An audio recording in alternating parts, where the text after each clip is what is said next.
a web developer here in Ann Arbor at Enlighten. Let's have a big round of applause for Adam Kempa.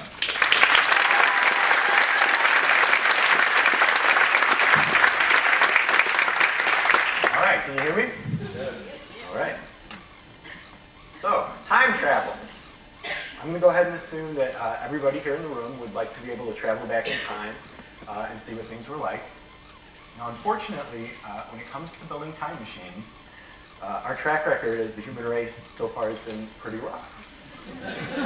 So the question becomes, how can we get as close as possible to a first-person experience of history without having to revolutionize physics and travel through time? So it turns out one of the resources that we have at our disposal, thanks to heroic librarians and archivists everywhere, are extensive collections of historic photography. Now, as these libraries and archives have gone online, these collections have been digitized, and you can go out on the internet and start to page through these. When you do that, this is what you'll usually see. You'll get a thumbnail of the image that you can click and blow up to a bigger size, as well as a list of all the facts that have been preserved about this particular image. The only thing that's not well represented there is sort of the where of the image. Now, myself and a team of other folks at a company called Enlighten here in Ann Arbor decided to take on the challenge of putting these collections into a more useful context. And the result of that has been a website called whatwasthere.com. So if you look on the left here, when we first started the project, we were using a collection from the Ann Arbor District Library. We were looking at the coverage on a map. And then we started to look at the context on the right. We've got a thumbnail on the map as well as the photos that are nearby. And then we realized that we also had at our disposal Google Street View. And what that is essentially a 3D-ish collection of imagery that Google collects by driving cars with cameras on top down pretty much every street in the world. And we're able to use that imagery to take historic images and put them directly into a modern-day context. And this is one of the coolest things that we thought we were able to sort of achieve with this project, because you're no longer just looking at a map and having to remember, what's currently there. You're able to see both the then and the now. And because we can put the historic image directly on top of the modern day image, we can do a nice animated transition from past to present. It's hard to show on a slide, but you can see it on the website.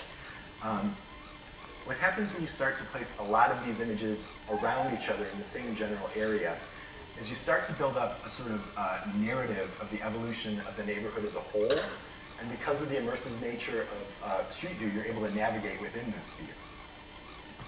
So navigating through downtown, seeing historic imagery probably brings to mind historic markers like this one.